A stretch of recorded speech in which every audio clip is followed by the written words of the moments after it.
Assalamualaikum warahmatullahi wabarakatuh. Halo anak-anak, bagaimana kabar kalian hari ini? Alhamdulillah ya, semoga kalian sehat selalu. Nah anak-anak, sebelum memulai pembelajaran, alangkah baiknya kita berdoa terlebih dahulu. Berdoa dimulai, berdoa selesai.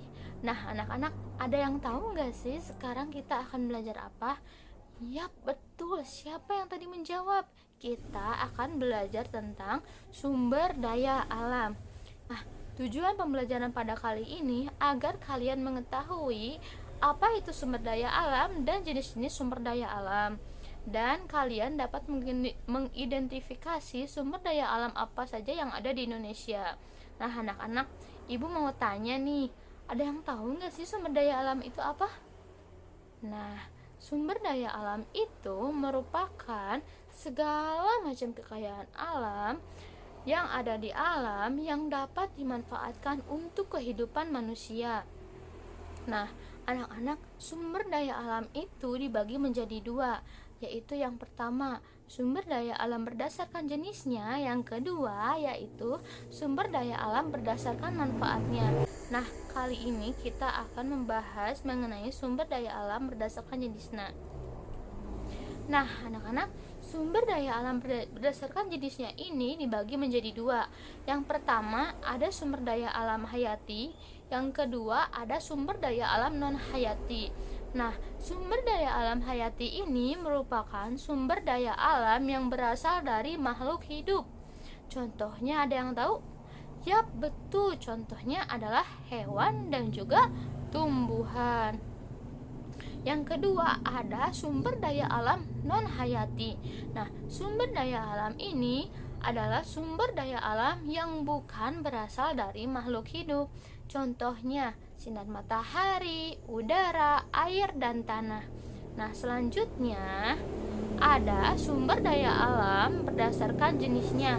Nah, sumber daya alam berdasarkan jenisnya juga dibagi menjadi dua, yaitu yang pertama sumber daya alam yang dapat diperbaharui, yang kedua ada sumber daya alam yang tidak dapat diperbaharui.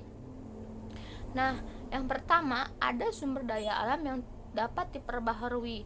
Nah, sumber daya alam yang dapat diperbaharui ini yaitu sumber daya alam yang dapat dipulihkan kembali dalam waktu cepat apabila jumlahnya itu menurun, anak-anak. Nah, yang kedua ada sumber daya alam yang tidak dapat diperbaharui. Nah, sumber daya alam yang tidak dapat diperbaharui ini yaitu sumber daya alam yang dapat habis jika digunakan terus-menerus karena hal ini membutuhkan waktu lama untuk dapat dipulihkan kembali. Nah, ada contoh sumber daya alam yang dapat diperbaharui. Yang pertama yang tahu? Yap, betul, tumbuhan. Yang kedua, hewan seperti hewan ternak, yaitu sapi yang dapat dimanfaatkan seperti daging atau susunya. Yang ketiga ada air. Yap, air kalian suka dipakai untuk mandi atau mencuci baju dan lain-lain. Nah, selanjutnya ada contoh sumber daya alam yang tidak dapat diperbaharui. Contohnya ada yaitu yang pertama apa?